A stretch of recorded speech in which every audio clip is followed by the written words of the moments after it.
Hi everyone, Constantine here, and this is my very first kind of, I guess, cosplay-ish related Ask Me Anything video. Yay! I know I told you guys like an embarrassingly long time ago that I'd make one of these, and then I didn't. Part of that is because I've been waiting to get like a new camera and a new computer so I can start putting these things up in a better way. So yeah, it takes me a really embarrassingly long time to do all of this stuff, so thank you for being patient.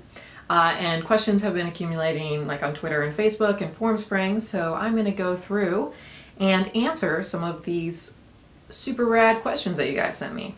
Koyuki asked, what skills would cosplaying lend itself to?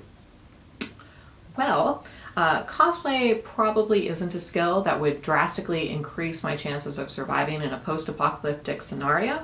However, I do like to think that as a cosplayer, I would be able to contribute to making my doomsday team the most fashionably dressed. Yeah, and I think that's probably the most relevant cosplay skill, or that's the most relevant application of cosplay skills. Definitely. Next, Anonymous asked, do you use all of that latex stuff only for cosplay? This is a good question, Anonymous. Unfortunately, it's sort of a moot point because I am forever alone. And because of that, just by default, my latex outfits are in fact only used for cosplay. Mika Blowers, you asked several questions, and I will answer several of them, but not all of them. You asked, do you consider yourself a cheerful misanthrope? I consider myself a solipsistic hedonist. Have you ever been in love? Whether yes or no, what kind of person do you imagine it being with? Well, Mika, I have been in love, for your information. And the sort of person I imagine myself being in love with, again, would be someone who is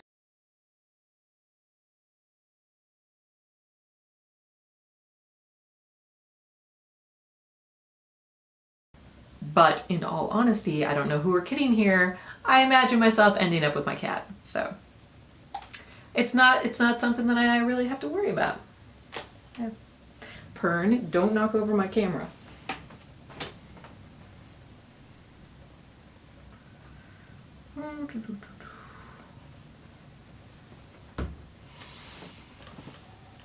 Pern! When is a dirty comment funny and when is it just not cool? That's a very good question, Mika, but I think the answer is probably going to change depending on who you ask it to. I think overall you probably want to just try to exercise your best judgment on how well you know the person. If you don't know the person at all, you might want to tone things down a little bit, which I know can be hard. I myself have a very dirty, twisted, and weird, I guess, sense of humor.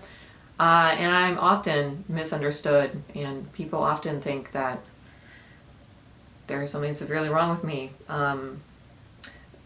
So I completely understand wondering about where that boundary is. For me personally, when I hear something that might give me pause, I like to think about what the intention behind the comment was. If I think there are good intentions behind it, and if I think someone's still making an effort to be respectful, then it's fine, and even if I don't find it clever or funny or whatever, then it doesn't bother me. But if I think there's more of like a negative intention behind it, or if I think that people aren't trying to still be respectful of another person when they say things, then I think it's probably a little bit more inappropriate and probably should be kept on the DL, But what do I know? Don't follow my advice. I'm horrible at giving advice, so just do whatever you want. Another person, Paul, 2978, you asked several questions as well. First you asked, will you be doing any more stuff with Angie Viper?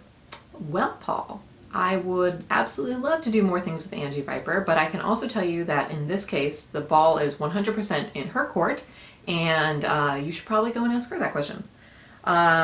Next, you are asking, are you going back to reviewing Japanese videos?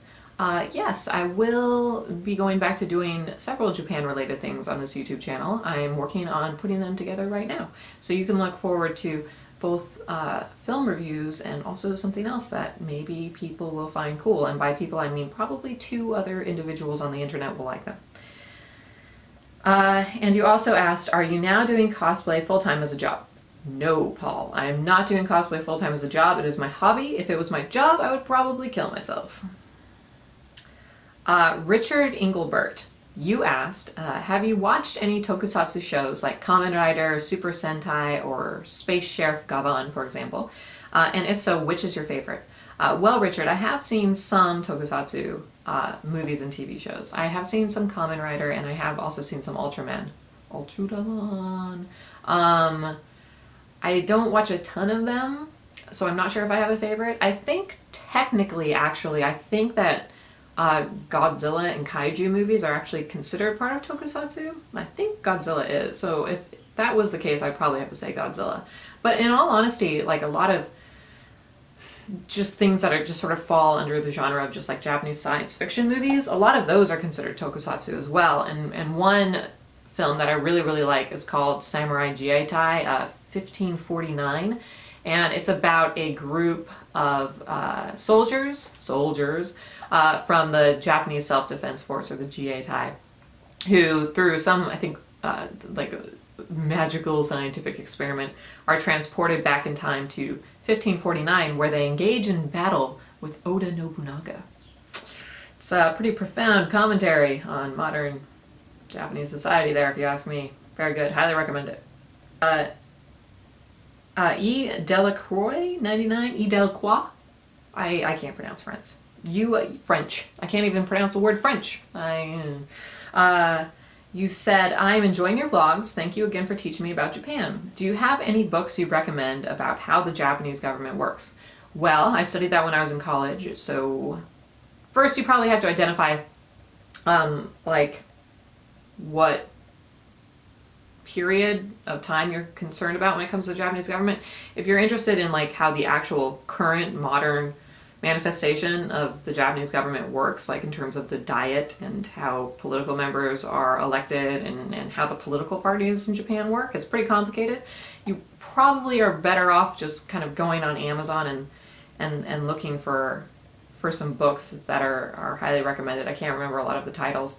Or if you're more interested in like the development and the formation of the Japanese government, you probably want to look into some books on the Meiji period. But for me, personally, books that I've really enjoyed and I can recommend to you, I have right here, physical proof that I do in fact read things. One, I really like this book. It's called Shadow Shoguns. Hope the camera focuses. It's called Shadow Shogun. It's by Jacob Schlesinger. It's the rise and fall of Japan's post-war political machine. And this is a little bit more about Japan, I don't know, like in the 80s, in the 70s. And it's about, and it particularly focuses on a very, very, very interesting Japanese politician. Oh, well, look at that. Well, it talks about it sort of talks about the evolution of the political party and like important figures, but it focuses a lot on this one very important political figure called Tanaka Kakue. And this is really an interesting, cool book and very enjoyable read. I highly recommend it. So that's one thing. This, I don't know if it necessarily is going to describe to you like the nuts and bolts of how the Japanese political system works. But it does talk about a lot of the social issues, social and economic issues in Japan and how they sort of interconnect with the Japanese political system and the government, and highlight some of the problems within Japanese society in a really interesting way. And it is called Dogs and Demons, Tales from the Dark Side of Japan by Alex Kerr, I don't know. Dogs and Demons, and this is also a very interesting read, and it's going to give you a good overview of a lot of significant events that have happened in more modern Japanese current events. And then finally, if you're a little bit more interested in the Japanese government and how that how it interacts with like sort of international relations and foreign policy and Japanese military, a really, really, really good book is called Securing Japan. It's by Richard Samuels. Tokyo's Grand Strategy and the Future of East Asia. And it talks a lot about the politics behind the Japanese self-defense force, and it's a little bit older, I think, at this point. A lot of these books are a little bit older at this point. But this is a really good book, and it's not super big, so you can probably read it pretty quickly, and I really like this book too. So there are 3 books for you. I expect book reports on all of them.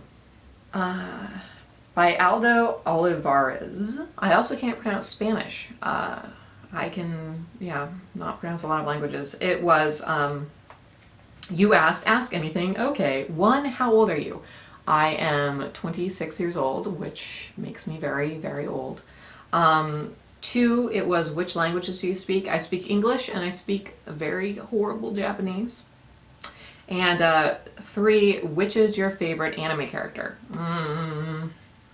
Not sure if I have a favorite anime character. Like from anime?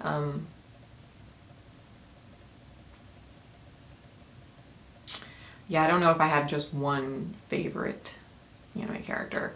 Why don't I say my favorite is Hajime Saito, or Saito Hajime, from Rurouni Kenshin. There you go. That's my favorite. And any anime girl with large boobs and short skirts. They were also my favorite. John Jojo via YouTube. You asked, how many times did you get hit on in Japan, including both genders? Well, John Jojo, the amount of times I get hit on when I'm in Japan would basically be 0. And this is because I am a tall and scary foreign woman, which means it is not easy to hit on me. In addition to that, I am an extremely unapproachable person in any country because I have a habit of coming across as a huge bitch, even when I don't intend to. Yeah. And so the most I get when I'm in Japan, or I kind of get people saying things like kawaii, kakoi, yabai sugiru, ashinagai. I get that stuff sort of directed at me, like people having conversations about me, but no one actually ever comes up and talks to me. And also something I've noticed and have had explained to me by some of my Japanese friends is that when people talk about me, I notice that they use adjectives that tend to be a little bit more masculine, like kawaii gets used, and that means cute, but I also hear kakoi a lot, which is like cool, but you use that mostly with guys. And I also, yabai sugiru, or I don't know, just in general, people tend to use some sort of more masculine adjectives, and it's because I tend to be a little bit more masculine in how I act and dress. I'm really not super girly, and I particularly am not super girly by Japanese standards. Japanese people say I look like a punk, which, to translate that more into English, is I look kind of rock and roll, which is interesting because in America no one thinks I look that way. But I'm rambling, but yeah, no, people will talk about me, but people don't hit on me. When I lived in Japan, I did actually get tricked into going on several blind dates, and by tricked I mean I had people I know say, oh, I have a friend who's interested in America, you should go and hang out with them. And I was like, oh, okay, that's cool. But apparently, FYI, you guys, if someone has a friend and that friend is interested in America and that friend is a guy, then that means you're going on a blind date. So that was fun, if not somewhat surprising and a little bit awkward. So I've actually accidentally been on blind dates with an investment banker who lived in Tokyo, a marine biologist who spoke English with a Jamaican accent, weirdly enough, and I also have been on a date with a PE teacher. So I've been on some dates in Japan, but no, I don't really get hit on that much. God, that was a long answer. I'm sorry. Oh my god. Oh my gosh, you guys. Oh my gosh. I can't believe you're still watching this. This is stupid. Anyway, and then finally, another anonymous question. Someone asked, if money and time was no object, what would your ultimate costume be to make? My answer to that is I would cosplay as your mom. Anyway, that's all for now. This video went on way, way longer than I wanted it to, and I didn't get to everybody's questions. I'll be making a couple more videos to answer some of the longer questions more specifically, but thanks so much for watching, and I think you guys are awesome, and I will see you all later. Anyway, that's all.